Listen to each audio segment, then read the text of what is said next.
morning. Thank you for logging on to cynicalmother.com. It is time for another edition of Conversations in the Minivan. I'm still waiting to hear back from Ryan Gosling's people. I understand he's very busy because he has a newborn child, new baby.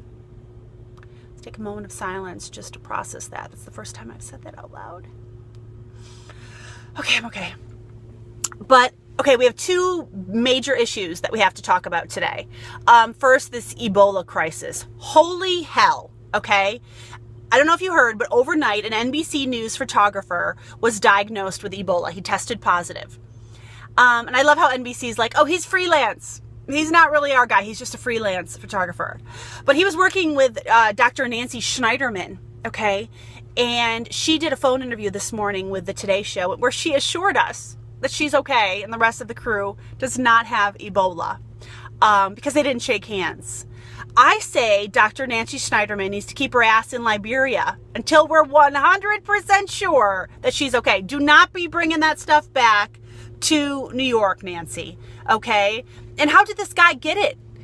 How did he get it? And how can you be sure you're not going to get it? You know, I don't want to be the one freaking out the sky is falling, but okay, stay the hell out of Liberia. And Nancy's walking around. She's got like that, you know, khaki jungle looking jacket on, like she's working at Animal Kingdom.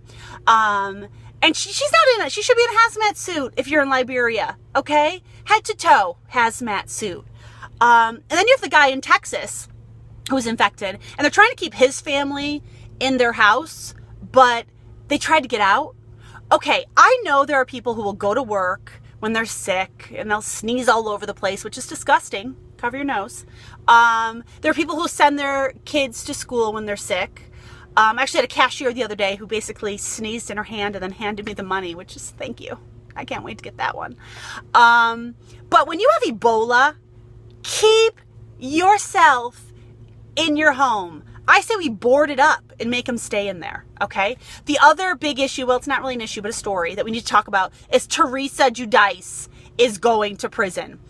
If you don't know who she is one of the Real Housewives of New Jersey, okay? She's the table flipping, kind of crazy broad, okay? And she was sentenced yesterday to 15 months in prison, which she rode up to the courthouse in like a $64,000 Mercedes-Benz SUV.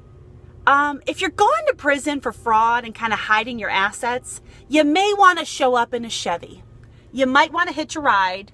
I don't know, take the bus. Impress the judge, take the bus. But anyway, clearly Teresa did not watch Orange is the New Black. Because if she watched Orange is the New Black, she would not have committed these crimes. Because Orange is the New Black has scared the hell out of me.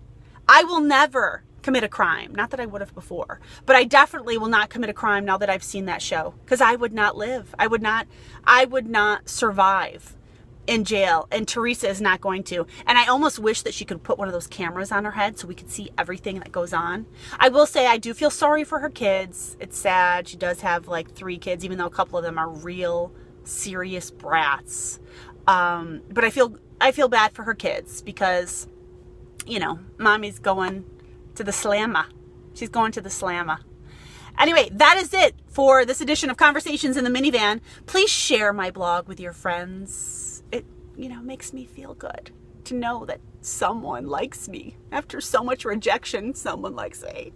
Anyway, have a great day, and we'll chat soon.